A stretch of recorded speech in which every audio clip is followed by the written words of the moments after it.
এখানে যে মুরব্বী রয়েছে, মুরব্বীর মেয়ে জিন্নাতের এবং জাদুগ্রস্ত সমস্যায় ছিল, আলহামদুলিল্লাহ তার চিকিৎসা হয়েছে কোরআন এবং হাদিস মোতাবেক। এই সমস্যাটা কত বছর ছিল? প্রায় 5 বছর। 5 বছর চালান ছিল। অনেক কবিরাজ বা আলিমদের হুজুরদেরকে দেখাইছে, সাময়িকভাবে একটু সুস্থ ছিল। আচ্ছা, আলহামদুলিল্লাহ। এখন তো রুগীর সামনে সবকিছু দেখানো হয়েছে, রুগীর চোখ বন্ধ করে দেখানো হয়েছে জিনগুলোর কি অবস্থা, বা হত্যা করা হয়েছে, মানে প্রচুর ঘাওড়া ছিল। এবং মুসলমানও ছিল, হিন্দুও ছিল, মিক্সার। তাদেরকে দাওয়াত দেওয়া হয়েছে, সুযোগ করে দেওয়া হয়েছে যাওয়ার জন্য, কেউই যাবে না। আশিক ছিল, সে আশিক ছিল, আশিক জিন থাকার কারণে সে যাকে যেতে চায় নাই, মানে সে সব কিছু মানতে রাজি, তাল গাছটা শুধু না। ঠিক আছে, এই জন্য যাই হোক, আমরা কোরআন এবং হাদিস অনুযায়ী রুকাইয়া করি এবং কোরআন এবং সুন্নাহ অনুযায়ী চিকিৎসা করছি।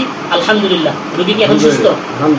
একবারে রুগীর 5 জন সদস্য, 5 সদস্যের উপরে জাদু করা হয়েছে এবং আলহামদুলিল্লাহ 5 সদস্যই সুস্থ, রুগী আলহামদুলিল্লাহ সুস্থ। এটাই তো আলহামদুলিল্লাহ।